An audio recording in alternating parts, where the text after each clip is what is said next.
very good evening to all of you friends. A very good evening to all of you. Welcome to BYJU'S Exam Prep, the most comprehensive preparation app for all exams. So friends, today we have gathered to discuss about certain very important basic features of the Indian Constitution. To remove all your doubts, I'm not going to talk about Keshwananda Bharati's judgment or the doctrine of basic structure, but I shall be dealing or rather discussing with you the structure. How is our constitution placed? What are the various important features of this Indian constitution? What are the various important aspects relating to this Indian constitution? So by and large, in this particular session, we shall be talking about certain structure, the important structure, the important features of the Indian Constitution. Okay, so with this, let's get going. So a very warm welcome to all of you. I want more and more people to join us as soon as possible so that we can start off with this very important session on structure of the Indian Constitution. What is this Indian Constitution all about? Now, what are we going to talk about in today's session? Let's have an overview of what we shall be discussing during the course of this discussion. We shall give you an introduction to the basic features, the basic structure of this Indian Constitution. We're talking about the various structure, how many schedules are there in the Indian Constitution. So what are the various schedules? What does Schedule 1 talk about? What does the second schedule talk about? So by and large, if you go through this particular session, your understanding of the Constitution will be far more better than what it is right now. So let's get started. We are talking about features, we are talking about the preamble, and finally we shall also have a small quiz contest. Okay, so are we ready to start with this session? Okay, so before we start with the session, I request each and every one of you to share this session with your friends so that no one is left. Okay, so join me fast. Now let's begin with the Indian Constitution. The Indian Constitution, as you know, is the mother of all laws.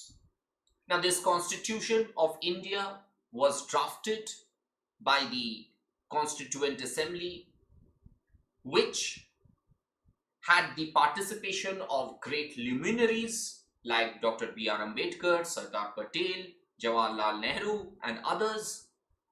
So these people sat under a common roof to draft the Indian Constitution. I call it the Constituent Assembly. So a Constituent Assembly was created for the purposes of drafting the Indian Constitution. Now, what is this Indian Constitution? Now, this Indian Constitution will provide every aspect of the functioning of the government. For example, if tomorrow you aspire to become a judge of a high court, what should be your qualification? If tomorrow you want to become a member of the parliament, what should be your qualification? What is the power of the president? What is the power of the governor? So the public life, the institution of governance has the rules is provided under the Indian Constitution. The Constitution of India was adopted on 26th of November 1949 and it came to be effected, that means it came to be legally effected on 26th January, and that is the day we refer to as the Republic Day. So Republic Day is the day on which the Indian Constitution came to be legally enforced, making it India a sovereign democratic republic. Okay, now very importantly that you must understand over here that the word secular, okay, the word secular came to be added much later, okay, much later by the Indira Gandhi government, okay, by way of an amendment to the Indian Constitution. Now, some of the features of the Indian Constitution include a federal structure of governance. Now, what is a federal structure? That most of the powers are given to the central government. State governments are provided with powers, but not as what exists with the central government. So we call it that the union government or the central government is much more powerful than the state government. Okay, so we have a provincial autonomy, a bicameral legislature. So similarly, since we have adopted a lot of things from the UK, okay, the English system, because they gave us independence. Now, in England, you have the House of Lords and the House of Commons. Now, similarly, in India, we have the Lok Sabha and the Rajya Sabha. The upper house, Rajya Sabha, House of Lords. Lower house, Lok Sabha, House of Commons. So, the functioning of the government, to tell you very precisely, the functioning of the government that we have in India today is precisely based on what happens in England. Okay, that's a very important point that you need to know. Now, the Constitution of India was drafted by the Constituent Assembly.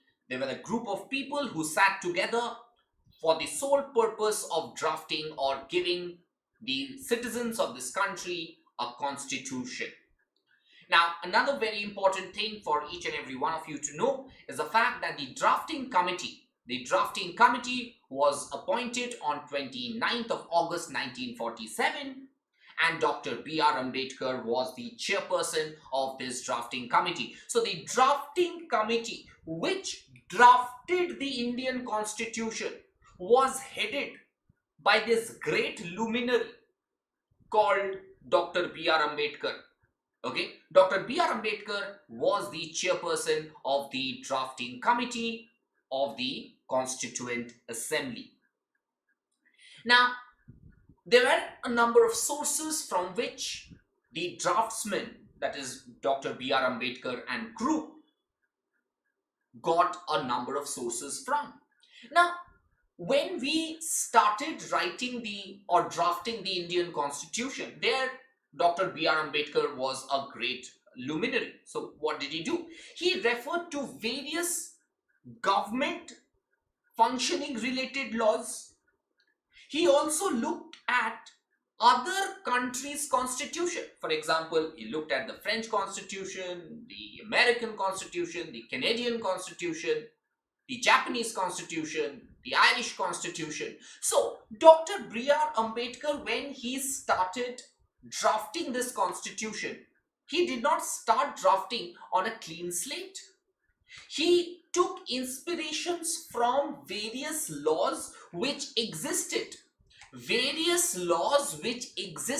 relating to governance in India. For example, Government of India Act 1919.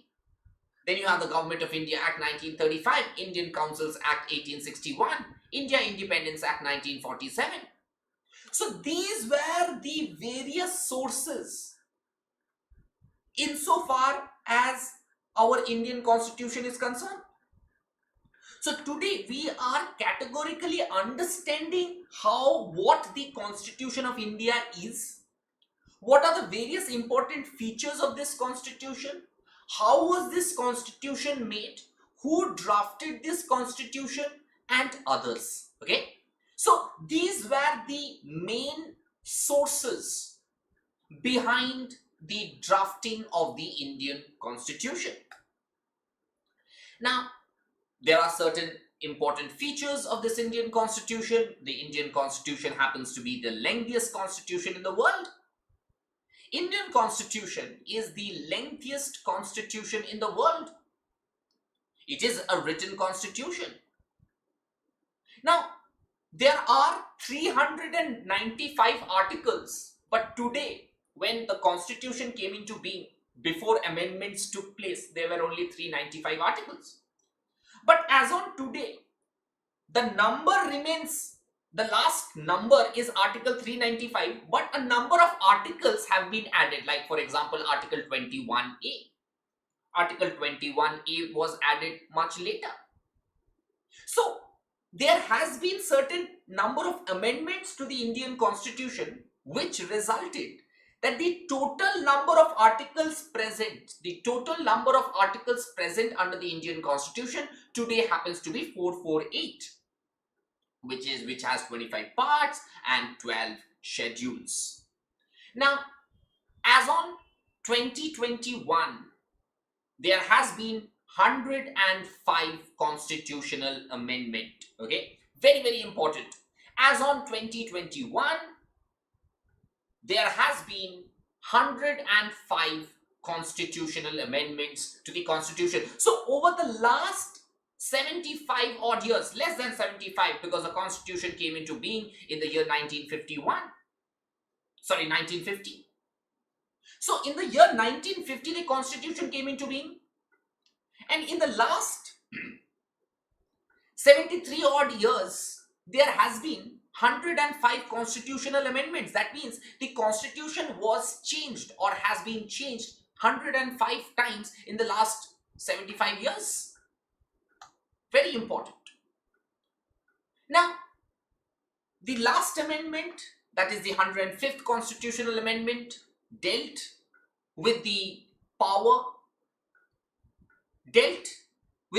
of the state to make a separate class of people who would be called socially and educationally backward classes of people. Now, earlier the central government had the power to determine who is socially and educationally backward people.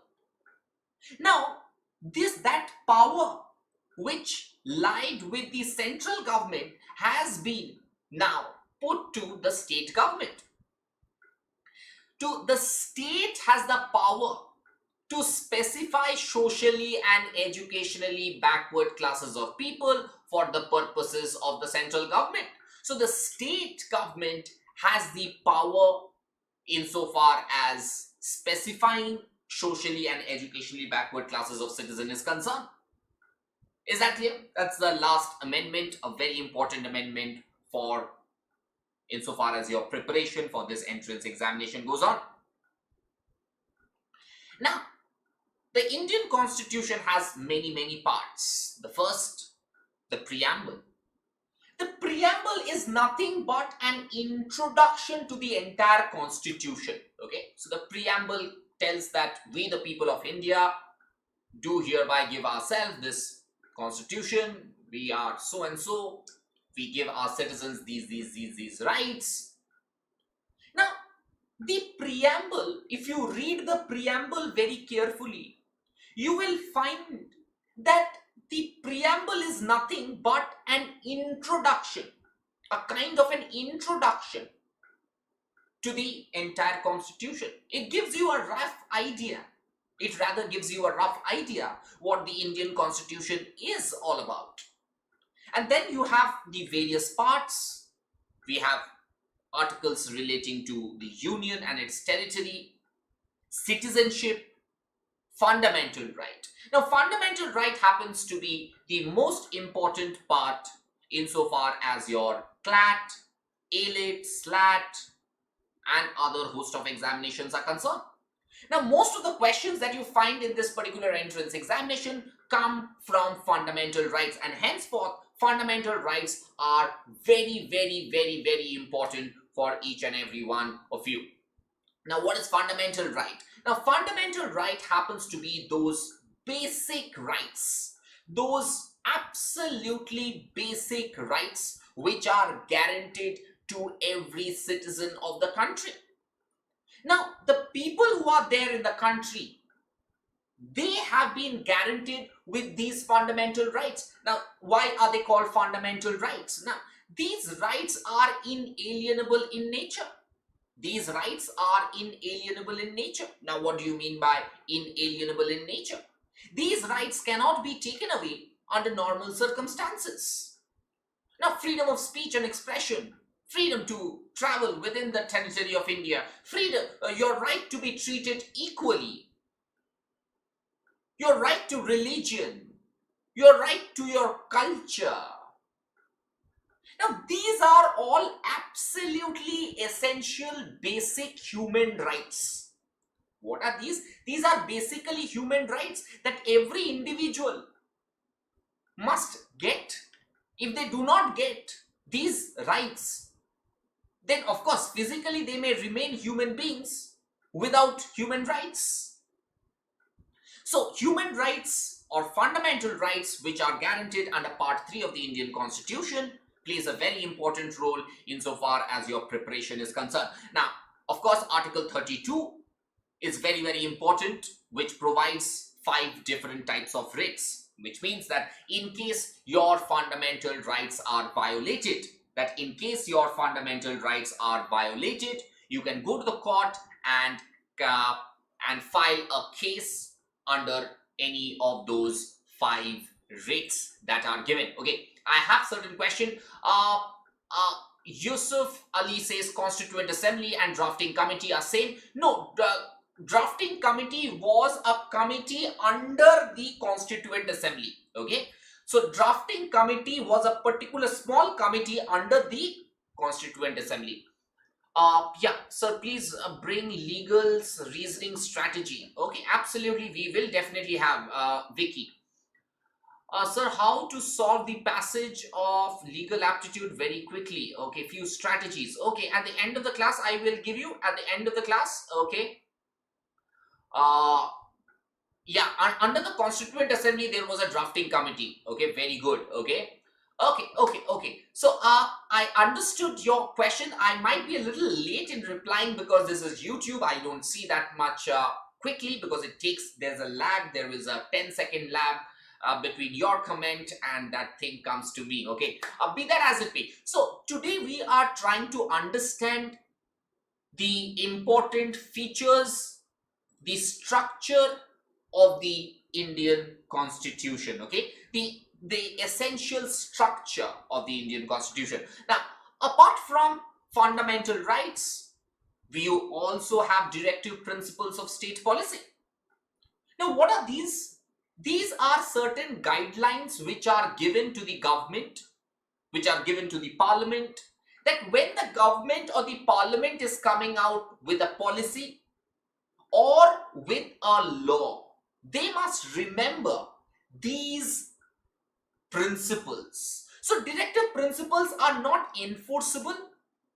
That's why they are non-justiciable, whereas fundamental rights are justiciable because, for a violation of a fundamental right, you can go to a court. But for a violation of directive principles of state policy, you cannot bang the doors of the court. Then you have Part 4A, fundamental duties. Now, fundamental duties have been inserted under the Indian Constitution. Yeah, there are 11 fundamental duties as on date.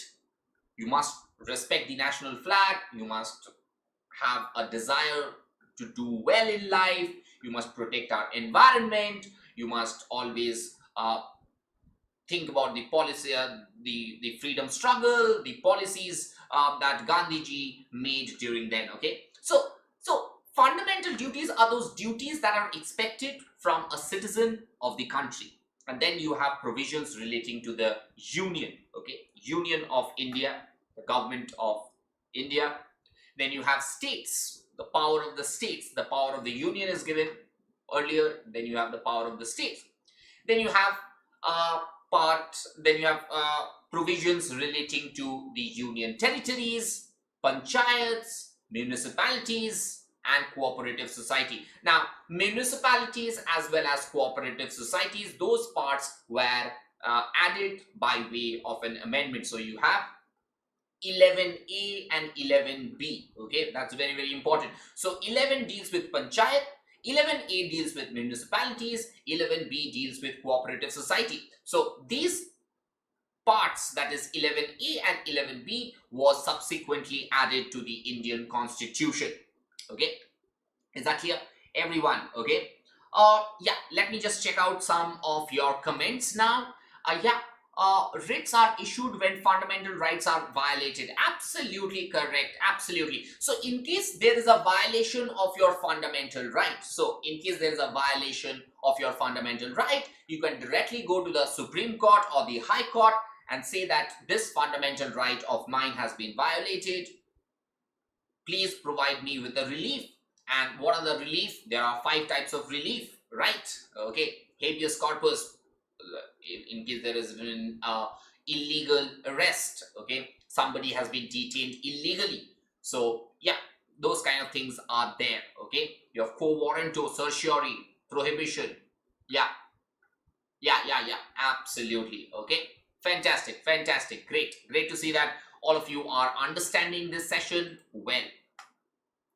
Now, there are other parts of the Indian Constitution, for example, scheduled tribe and tribal areas relating to the relation between union and states. You also have provisions relating to finance, properties, contracts, and suits. Then you also have provision relating to trade and commerce within the territory of India, service under the union and states, that means government servants. You also have provision relating to the tribunal system in India. You also have provision relating to the election, special provision relating to certain classes of people. Then you have languages, emergency provision, miscellaneous provision, and amendment. Now, in these, emergency provision is very important.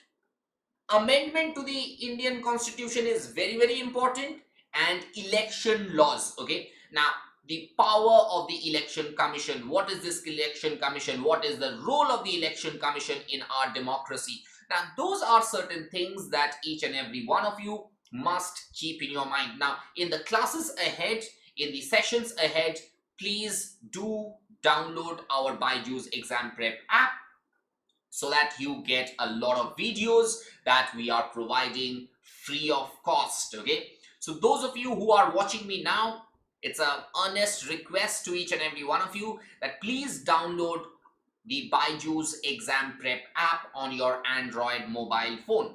Now, once you download that, you get a lot of knowledge, you get a lot of resources, you get a lot of material, lot of quizzes coming up. Okay, now there are also provision relating to temporary and transition and special power. One of them was Article 370, and the final part deals with the title of the Constitution. That is, this act is called the Constitution of India. Okay, so this is by and large what is. And then you have 12 schedules. Initially there was 10 schedule, but 2 more has been later added. Okay, so as on today there are 12 schedules under the Indian Constitution. Okay, there are 12 schedules under the Indian Constitution. Originally in the Government of India Act 1935 there were 10 schedules. Out of those 10 schedules, 8 were adopted and four new schedules were added. So as on today there are 12 schedules under the Indian Constitution. Now, the first schedule deals with states, union territories, and the jurisdiction of states and union territories. So what should be the area of a particular state, what should be the jurisdiction of a particular state, those have been mentioned in the first schedule. The second schedule deals with allowance, privileges to the President, Governor, Lok Sabha Speaker, Rajya Sabha Speaker, Deputy Speakers, Chairman and Deputy Chairman of the Legislative Council, then judges of the Supreme Court, judges of the High Court, and the CAG, that is the Comptroller and Auditor General of India. So the second schedule of the Indian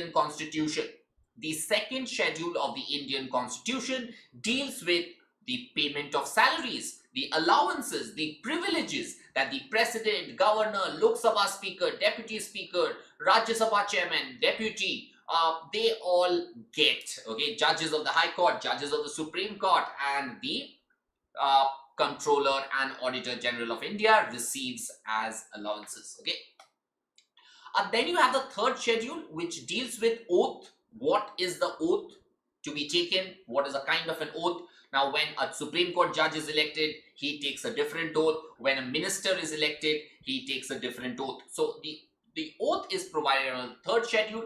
Under the fourth schedule, there is allocation of seats of the union territories in Rajya Sabha. The fifth schedule deals with administration and control of scheduled areas. Now, there are a number of areas, especially in the northeast, which are scheduled areas where people who belong to the tribal people state. So there are, for their administration, insofar as their better administration is concerned, everything is provided there.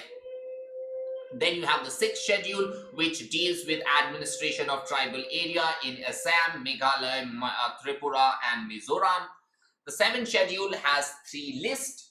It empowers that which law can be made by the Union Parliament and which law can be made by the state legislature. So you have the entire list which is dedicated to the Union, that is called the Union List, Part 1. List 1, then you have list 2, that is the state list, and finally you have list 3, that is the concurrent list. Then you have the 8th schedule to the Indian Constitution, which has 22 official languages. Okay, those languages are given on your screen. Apart from that, you have the 9th schedule. In any event, if a law is kept under the 9th schedule, if a law is kept under the 9th schedule, the Parliament cannot touch it. The Parliament cannot declare a law which is kept under the 9th schedule as ultra vires. Only under exceptional circumstances can the Supreme Court do that. Then you have the 10th schedule, which contains provision relating to disqualification. Now, I'm sure that you must have heard about the recent debacle of the Maharashtra government. So Shiv Sena with the Congress, NCP, they were ruling. Now, in the Shiv Sena, there was Mr. Eknath Shinde, who along with a number of MLAs left the Shiv Sena and formed a government with the BJP. Now, there is something called defection. Okay, there is something called the anti-defection laws. Okay, so that is what is provided under the 10th schedule. Then you have the 11th schedule, which provides authority to the panchayat, that what is the power of the panchayat, what can the panchayat do, what is the duty of the panchayat, and henceforth. And finally, you have the 12th schedule, which deals with provision that specify the powers and authorities of municipalities. So the 11th schedule deals with panchayat and the 12th schedule deals with municipalities. The duty, the power, the objective, everything has been explained in these 2 schedules. Now, so you see that in the Indian Constitution, we have a number of provision which has come from the Constitution of various countries as well as the Government of India Act 1935. Now, we have the independence of judiciary that has come from the US. Fundamental rights, the concept of fundamental right has also come from the United States Constitution. Now, though a lot of people say that the Indian Constitution is a borrowed constitution because a number of features have come from various constitutions of the world, but believe you me that we had the sense to choose the best ideas of the constitution across the world, assemble them in the Indian context, and have it. Okay. Now, the governance in India is more or less based on the UK structure. Okay, we have a prime minister, we have an upper house, lower house, but the courts, okay, the courts in India also have very similar powers like the courts in England, because India is a democracy which got independent from the Britishers. So most of these laws, the UK laws, they have a lot of resemblance with the Indian laws. Now, another features of the Indian Constitution, other important features of the Indian Constitution. Now, we believe in universal adult franchise, which means that every person above the age of 18 has a right to vote. So you have a right to choose your leader you want. So we have this concept of universal adult franchise. We have the independence of the judiciary. That means the separation of power. The executive cannot interfere in judiciary.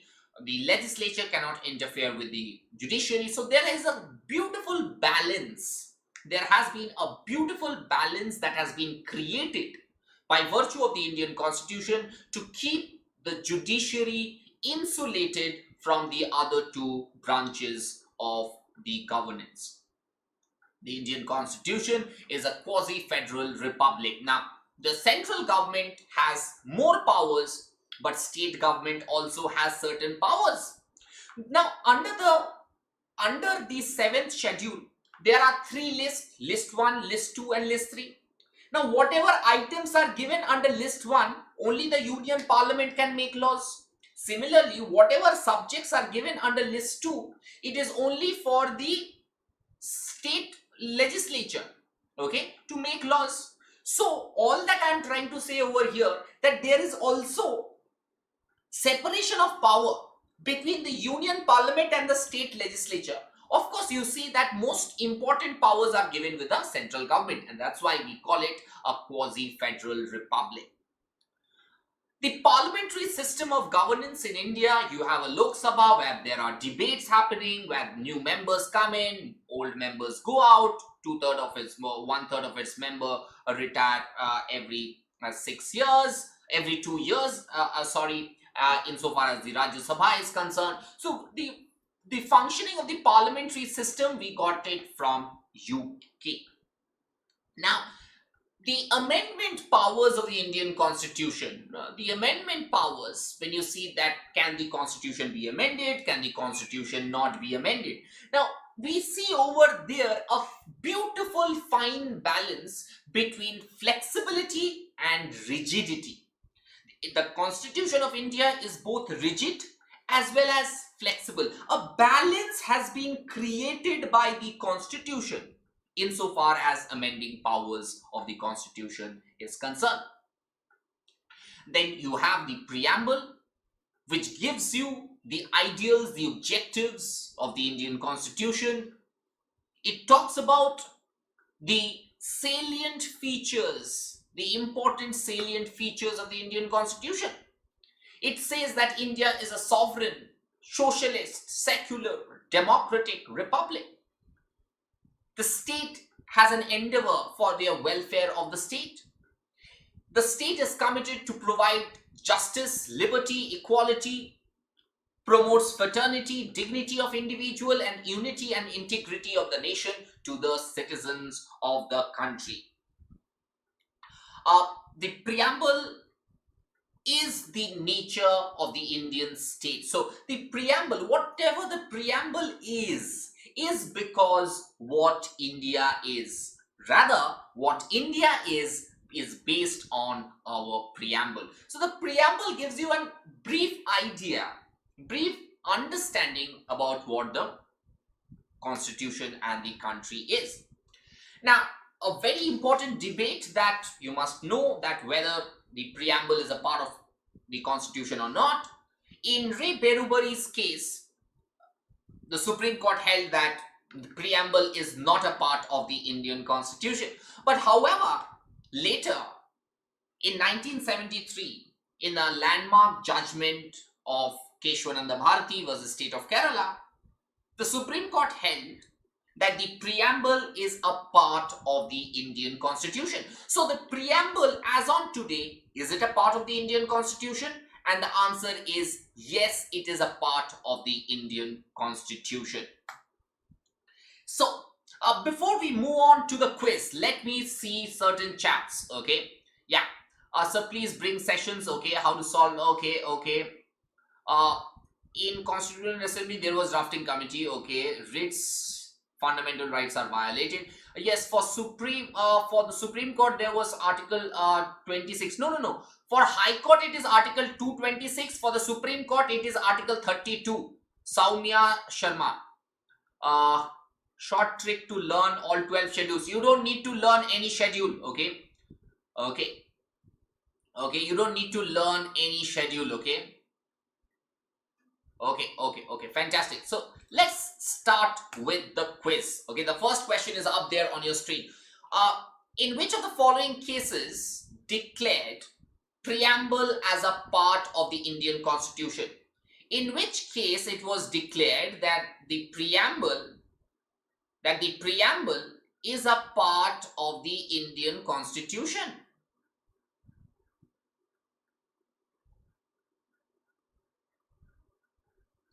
In which case? Tell me. Is it in Re Berubari, in Keshwananda Bharati, both A and B, none of the above?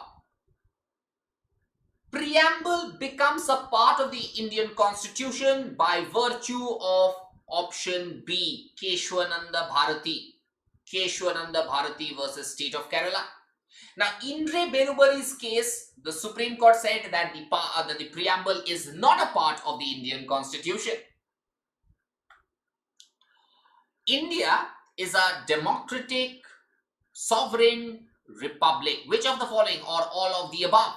Or all of the above? Please tell me. Please give your answers in the chat box.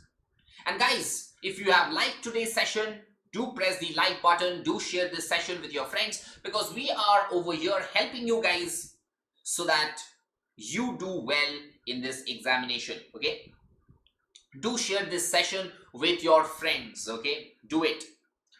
India is a democratic, sovereign republic. So the correct answer is option D. Option D is the right answer. All of the above. All of the above. Moving on. How many schedules are there in the Indian Constitution? How many schedules? 8, 12, 10, none of the above. There are how many schedules to the Indian Constitution? Now, in these quizzes should not take much time for you, and the correct answer is 12. Option B. There are 12 schedules to the Indian Constitution. We just read it right now. Very good, very good. Each and every one of you claps. Very good, wonderful, wonderful. The next question, which of the following part of the Constitution of India deals with Panchayati Raj institution? The Panchayati Raj institution, I'm not talking about municipalities, I'm talking about the Panchayati Raj institution. Okay, Panchayati Raj institution, very important. Which part? Okay, which part of the Indian Constitution deals with the Panchayati Raj institution? And the correct answer is part 11. Very good, very good, very good. Option D is the right answer. Very good, fantastic, fantastic. Okay, that's great to see you. Great to see all you guys doing so well. Moving on, the fifth question. Which schedule deals with 22 languages? Assamese, Bengali, Gujarati, Hindi, Kannada, Kashmiri, Konkani, Malayalam, Manipur, Marathi, Nepali, Odia. These are all scheduled languages, right?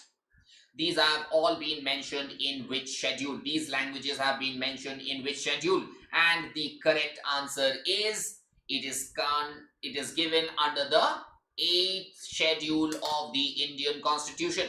By virtue of the 8th schedule of the Indian Constitution, these languages are provided as scheduled languages. Okay, fantastic. Great to see you. Great to see. So how many of you got all the answers right? How many of you got all the answers right? How many of you? Please tell me. How many of you got all the answers right? What's your individual score? Please tell me. What is your score out of 5?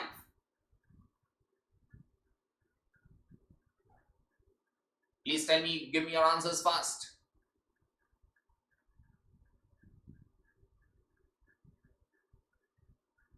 Priti Kashyap, okay. I've got 5 out of 5. Kameshwari, Vicky Kumar, me, okay. 5 out of 5. And so what is your individual score? Tell me. Okay. Debadrita, okay, 5. Okay, Alifia, 5. Fantastic. Okay, 4 out of 5. Okay, fantastic. Great to see you guys. Great going. Now, so we today understood certain very important aspect about the Indian Constitution. But before I leave, I must tell you that do download the BYJU'S exam prep app. Okay, so just on your mobile phone, download the BYJU'S exam prep app. Then what happens then? You get a number of resources, study material, online classes, then you have videos which have been uploaded free of cost for you. So do not miss that opportunity of downloading the BYJU'S exam prep app. Okay, so with this, friends, we come to the end of this session. Thank you very, very much. God bless you. Stay home, stay safe, stay healthy. Have a great week ahead. See you soon. Bye bye. Take care. Good night. Good night. Good night.